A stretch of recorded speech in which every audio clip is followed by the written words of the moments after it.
रामकृष्ण हरी माऊली. ज्ञानेश्वरीतील अध्याय 3 ओवी क्रमांक आहे 219 पासून.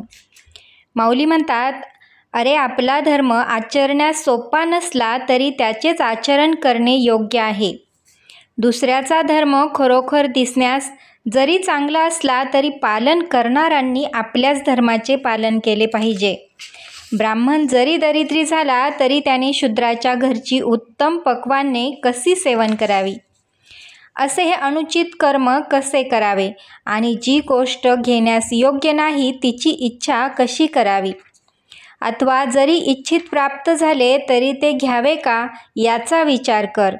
तसेच लोकांचे मोठमोठे सुंदर वाडे पाहून आपल्या गवती झोपड्या मोडाव्या का.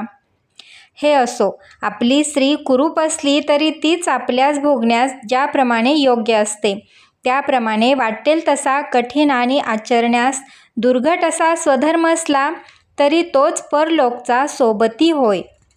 असे पहा की दूध आणि साखर हे 2 पदार्थ गोड आहेत म्हणून प्रसिद्ध आहे, पण ज्यांना जंत झाले आहेत त्यांना ते कुपथ्य आहे. त्यांनी ते कसे खावे. अर्जुना, इतक्यावरही जर रोग्याने ते खाल्ले तर त्याचा तो हटवादीपणाच आहे, कारण परिणामी ते त्यास हितकर होणार नाही. म्हणून आम्हाला हित विचारशील तर जे दुसऱ्यास उचित असून आपल्यास अनुचित आहे त्याचे आचरण करू नये. स्वधर्माचे आचरण करत असताना जरी आपला जीव खर्ची पडला तरी दोन्ही लोकी खरोखर श्रेष्ठ मानला जातो.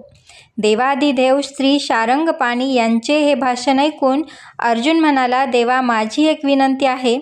आपण जे मला आत्ता सांगितले ते सर्व मी नीट ऐकले, तर आता मला जे काही पाहिजे ते आता मी तुम्हाला विचारतो. देवा, ज्ञान्यांची सुद्धा स्थिती भ्रष्ट होऊन ते भलत्याच मार्गाने जातात ते कसे.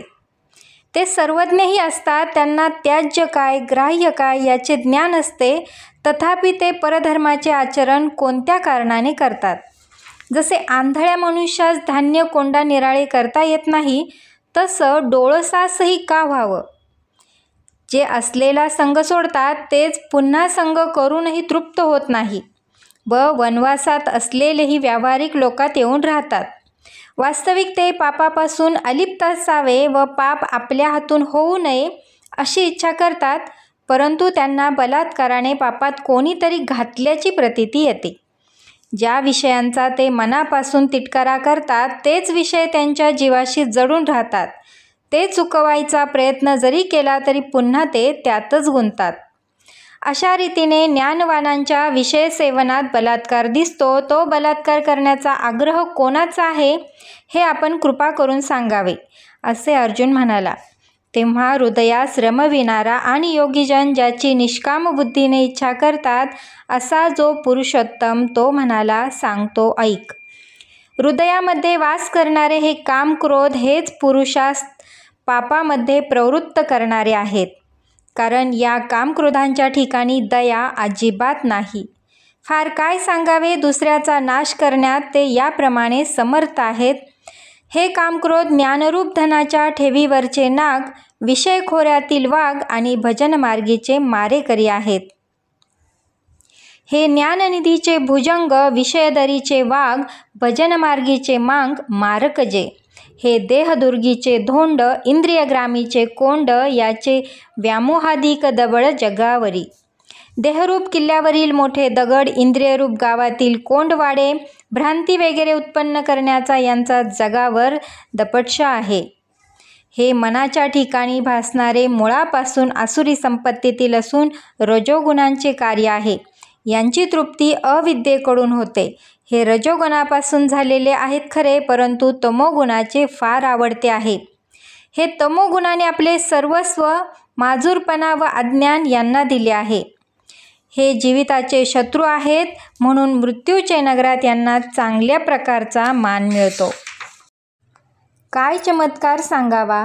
ह्यांच्या नुसत्या भुकेच्या इच्छेला हे विश्व एक घासाला देखील पुरत नाही आणि आशा ही यांच्या व्यापाराची वृद्धी करते.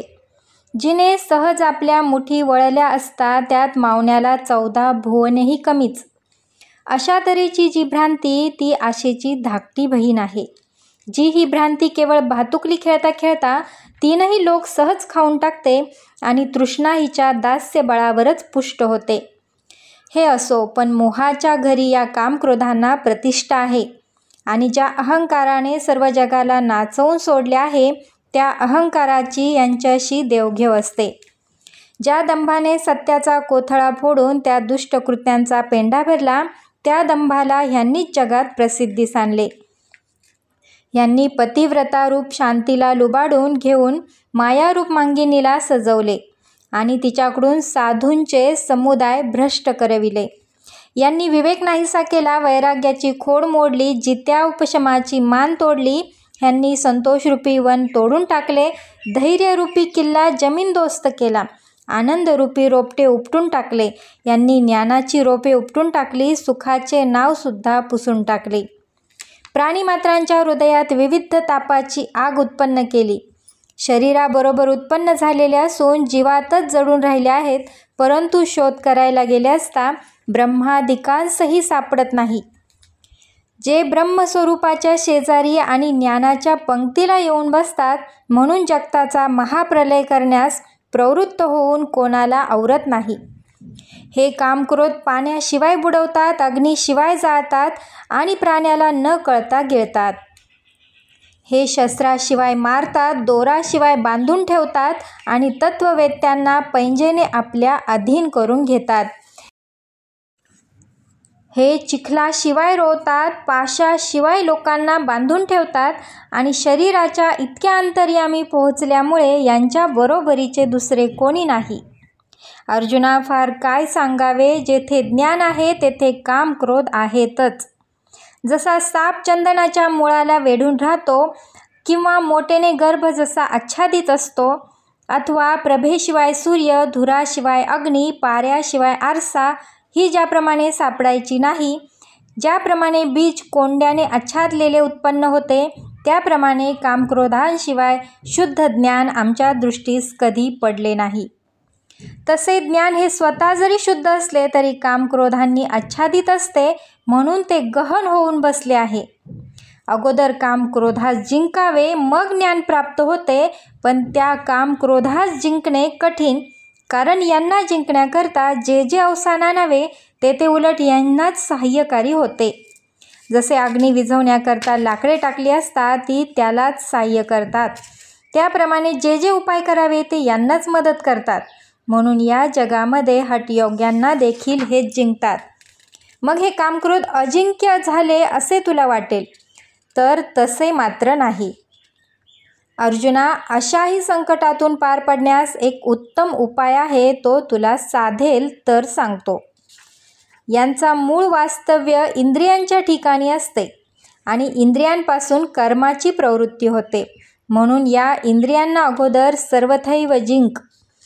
असे झाले म्हणजे मनाची धाव कुंठित होऊन बुद्धीची सुटका होईल आणि मग तेथून या कामक्रोधरूपी दुष्टांचे बिराड मोडेल.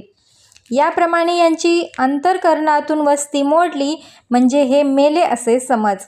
ज्याप्रमाणे सूर्यकिरणांशिवाय मृगजळ दृष्टीस पडायचे नाही, त्याप्रमाणे राग आणि द्वेष जर नाश पावले तर ब्रह्मरूपी स्वराज्यच हाती आले असे तू समज.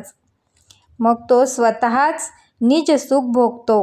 हीच गुरु शिष्यांची गुह्य गोष्ट, हेच जीवब्रह्माचे ऐक्य. तू येथे स्थिर होऊन येथून कधीही हलू नको. संजय म्हणतो, राजा ऐक.